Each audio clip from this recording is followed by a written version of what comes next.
And now, a compact, folding, electronically controlled, motor-driven, single-lens reflex camera capable of focusing from infinity down to 10 inches has been developed to exploit integral self-processing film units, which when exposed are automatically ejected from the camera with no parts to peel or discard, and whose final images emerge without timing in daylight, where the viewer can see them materialize within the same transparent, protective plastic cover through which the film was originally exposed.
Hold your left hand out.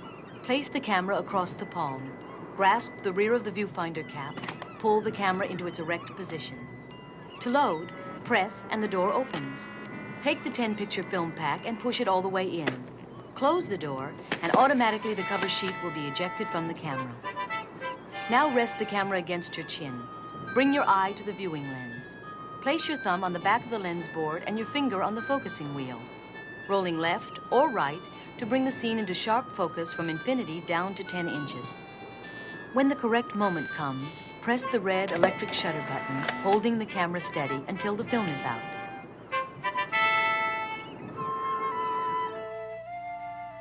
In a situation where the light is faint, the electronic circuits will control exposures up to 14 seconds. Then the film is ejected.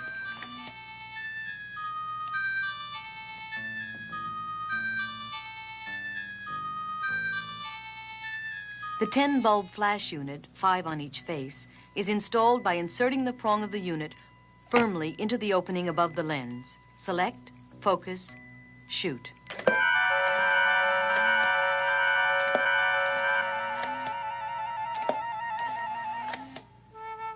During the 1.5 seconds after the shutter button has been pushed, and even during viewing, another story is going on inside the camera.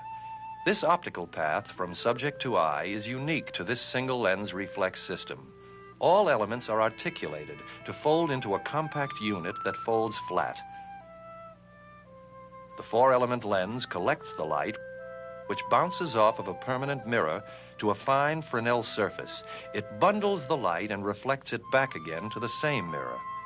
The light leaves the interior of the camera through 2 astigmatism-correcting slits bouncing off of an aspheric plastic mirror, which focuses the image in space. It is this image that is seen through the eyepiece, which is itself aspheric.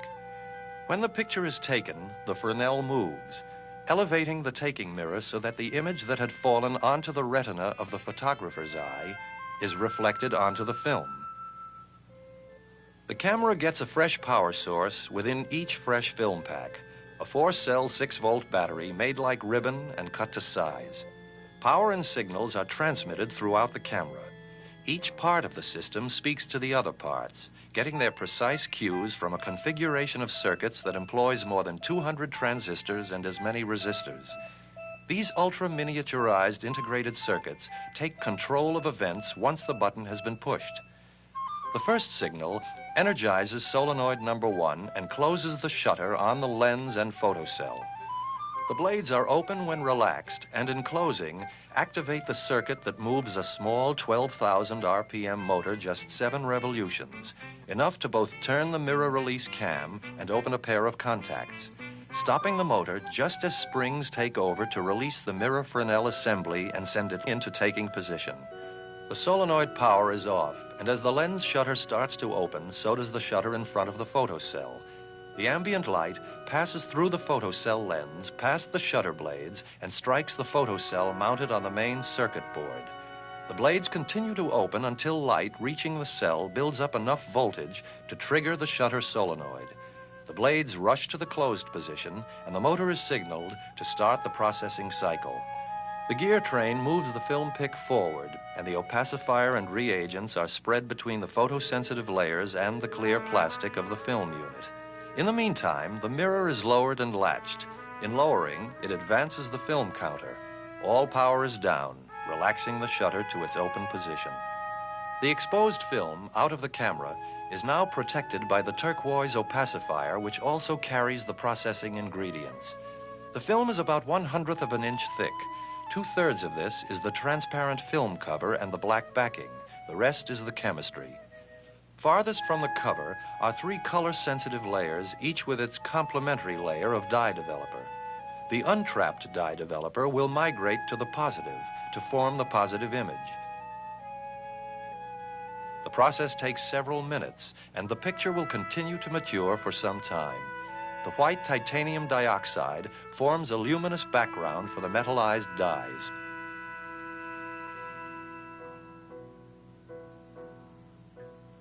You can look at technology as a living tree, the trunk bearing branches, the branches leafing out. Or you can see it as a net, each knot tying up threads from many sides. But the human reality is more intricate than either one. We have been looking at one invention which began pretty purely out of the conception of a need, the hope to change the person who takes pictures from a harried offstage observer into someone who is a natural part of the event. No single thread wove this invention. Not lens, not moving mirror, not film chemistry, not clever circuits. They are coordinate, parts of a single strategy working together to protect and fulfill the original hope. This invention is finally a system. Call it a system of novelties. But even that is not enough. The camera enters the real world only once it is precisely manufactured in quantity. That process, too, reflects a civilized concern. It has its visual beauty. It rewards skill and care with immediate feedback. In the end, it links the inventors, the engineers, the workers, the distributors into one chain of craftsmanship. The user is the final link. The device helps meet the universal need to do things well. It offers, as a matter of course, a tool for supplying a rich texture to memory. More than that, thoughtful use can help reveal meaning in the flood of images which makes up so much of human life. We hope the user will fully complete the chain, gaining as much fun, as much sense of self, and as clear participation in the stream of human creativity as did Edwin Land and the team who first made SX-70.